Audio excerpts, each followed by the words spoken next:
They say temptation doesn't knock, it whispers. And that day, it whispered behind me softly, dangerously close. I wish I could say I didn't turn around. I never imagined that something so small, something as ordinary as dropping a cup, could change the way I saw myself forever. It was an accident, or maybe it wasn't. Sometimes I wonder if, deep down, I wanted to be seen, really seen. My name is Clara. I was 32 when it happened.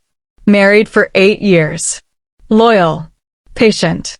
The kind of woman who folded her husband's shirts by color and still left little notes in his lunchbox. But lately, those notes came back untouched. No response. No smile. No kiss at the door. Michael, my husband, had become a ghost who still breathed in the same house. He'd stopped seeing me long before I stopped trying. For months, I told myself it was work, that he was tired, that I just needed to wait. But love, when starved, begins to eat itself. It starts as silence, then resentment, then loneliness. And loneliness, it makes you listen to whispers you'd normally ignore. It was a Friday morning when Ethan came over. He was Michael's younger brother. A carpenter, tall, strong, with a quiet kind of confidence that made the room feel smaller when he walked in. He'd come to fix a loose kitchen cabinet. Nothing more. I was still in my robe, hair tied in a messy bun, holding a cup of coffee when he knocked. "Morning, Clara," he said with that polite grin. "Mike said you needed help with something?" "Yeah," I smiled. "That old cabinet's about to fall apart." He nodded, walked in, and got to work. The sound of tools, soft humming, the smell of wood dust, it filled the silence my husband had left behind. For a while, I just stood there, watching. I didn't mean to.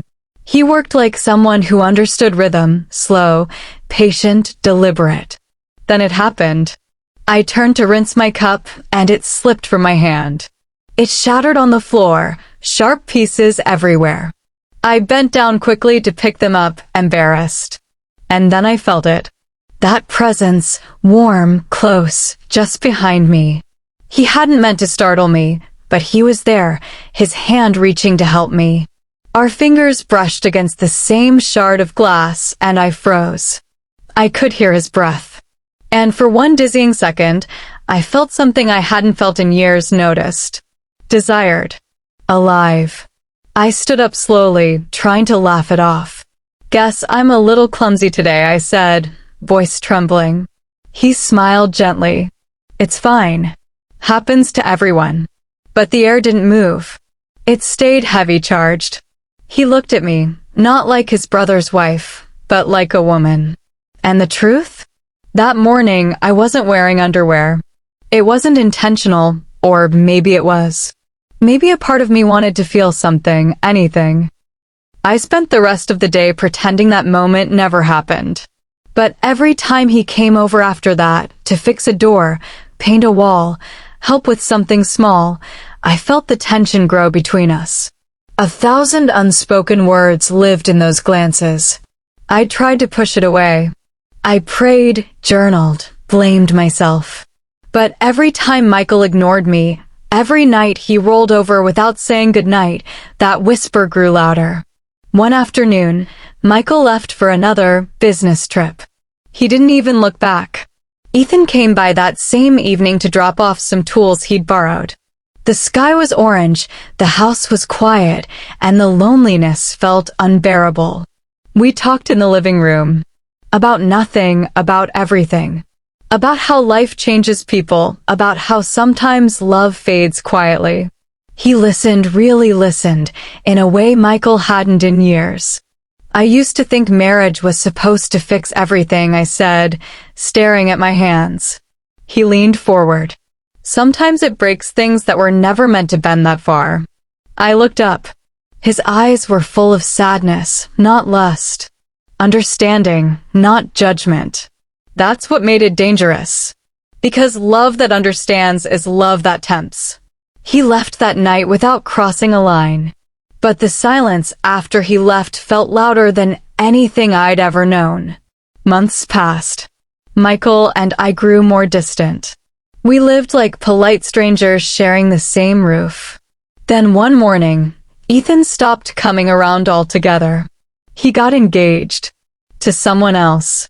When I found out, I congratulated him with a trembling smile and a text message that took me 20 minutes to write.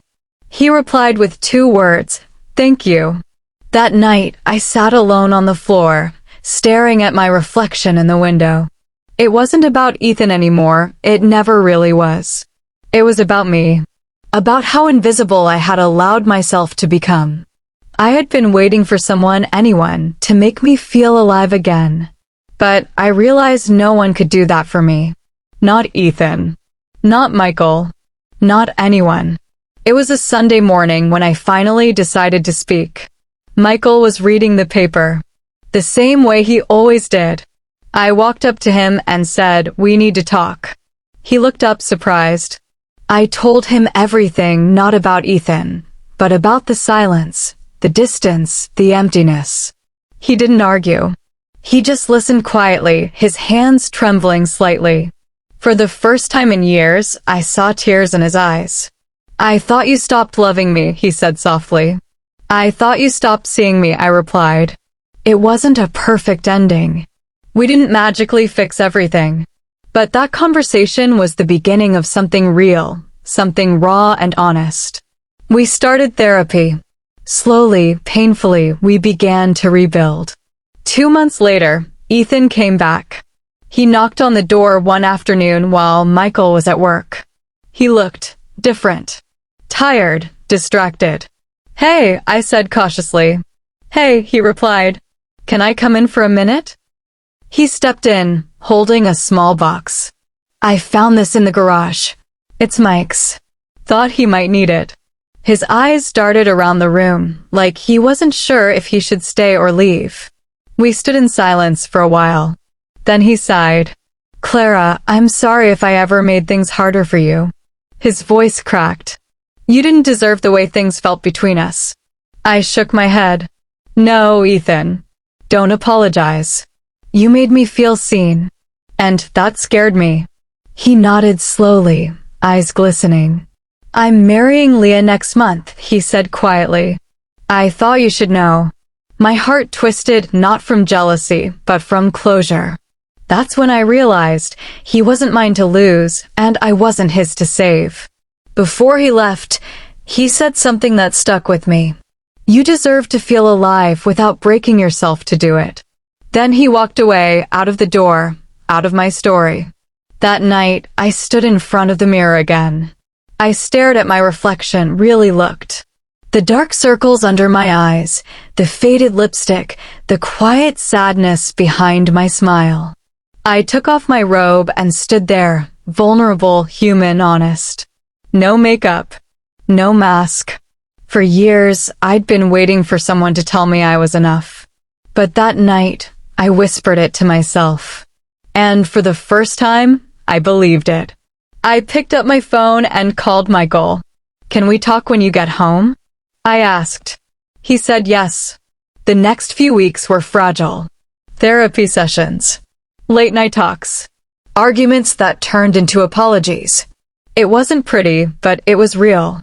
Michael admitted he had been drowning in guilt, not because he'd cheated, but because he felt like he'd failed me. He said he thought I'd stopped loving him long before he stopped trying. We both realized something. Love doesn't die in one big explosion. It fades slowly from 1,000 tiny silences. So we started small. Breakfast together. Evening walks. Learning to talk again, not about bills or chores, but about dreams. It wasn't easy. There were days I still cried in the shower, mourning the woman I had been. But there were also days when laughter found its way back. Just when I thought we were healing, something unexpected happened. Michael found the text messages. He'd been scrolling through my old phone. Something about the way I'd been distant again made him curious. He saw the old message from Ethan. The one that simply said, "Thank you." But it was enough. Enough to stir doubt. Clara, he asked one night, voice trembling, was there ever anything between you and Ethan? I froze. The air went cold. My instinct was to deny it, to protect him from the pain. But lies had already cost us enough. So I told him the truth. There wasn't, I said softly. But there almost was. He stared at me for a long time, and then the tears came. Not angry tears. Not betrayed ones. Just sadness. Deep, aching sadness. I wish you'd told me how lonely you were, he whispered. I did, I said quietly. You just didn't hear me.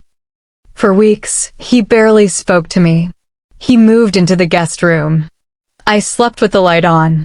I thought that was it, that the truth had broken us for good. But then one night, around 2 a.m., I woke up to find him sitting beside me, holding one of my journals. He said, I read what you wrote.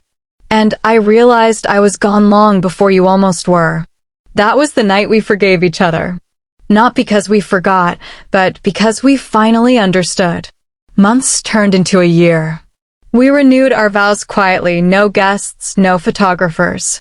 Just us, standing barefoot by the beach where we'd first met. He slipped a new ring on my finger and said, this time, I promise to stay awake with you. And I said, this time, I promise to be honest, even when it hurts. We kissed, and for the first time in years, I felt peace. Looking back now, I see that infidelity isn't always about sex or even betrayal. Sometimes it's about emotional hunger, the need to be seen, touched, and understood.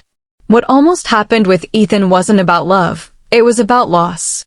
I was grieving the woman I had buried beneath routine and silence.